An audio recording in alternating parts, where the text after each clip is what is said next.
تراوی پڑھا کر معاوضہ لینا، حافظ کا تراوی کا معاوضہ لینا کیسا ہے؟ عرفان صاحب، عرفان پٹیل، جگہ نہیں بتائی کہاں سے۔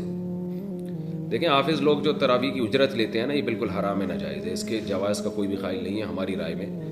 جو اب تک ہمیں معلومات ہیں، اور اگر کوئی قائل بھی ہو تو اس کی دلیل مضبوط نہیں ہے۔ خالصتاً قرآن کی تلاوت، نماز میں تلاوت کی اجرت ہے، یہ فرض نماز کی تنخواہ لینا،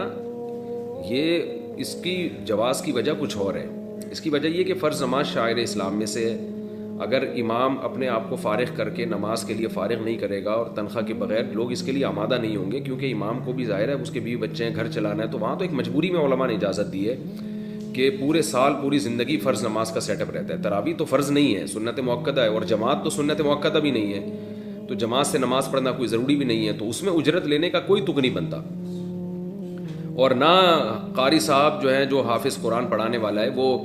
اتنا یعنی بڑی قربانی دے رہا ہوتا ہے کہ اس کو یعنی اپنے کاروبار چھوڑ کر اور بزنس چھوڑ کر وہ آپ کو ٹائم دے رہا ہے سال میں ایک دفعہ، اور اس میں بھی اس کا اپنا فائدہ زیادہ ہوتا ہے۔ جب وہ قرآن پڑھائے گا تو اس کا اپنا قرآن بھی ریوائز ہوگا۔ اور دوسری بات، قرآن ختم کرنا رمضان میں ضروری نہیں ہے۔ اگر آپ کو اجرت کے بغیر کوئی قاری مل رہا ہے تو آپ اجرت کے والے کے ساتھ کیوں پڑھا رہے ہیں؟ اور اگر اجرت کے بغیر نہیں مل رہا تو علم طرح سے پڑھ لیں تراویح۔ تو اس لیے اس پر جتنے بھی صحیح مستند علماء ہیں، لوگ فتوے تو لے آتے ہیں، فلاں نے فتویٰ دیا کہ تراویح کی اجرت جائز ہے فلاں، لیکن جو مستند علماء ہیں اور مستند ادارے ہیں دینی ہمارے، ان سب کا مشترکہ فتویٰ یہی ہے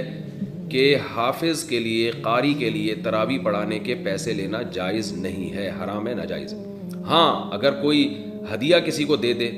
تو ہدیہ پر تو کوئی پابندی نہیں ہے، لیکن وہ ہدیہ بھی اجرت کی شکل میں نہیں ہونا چاہیے۔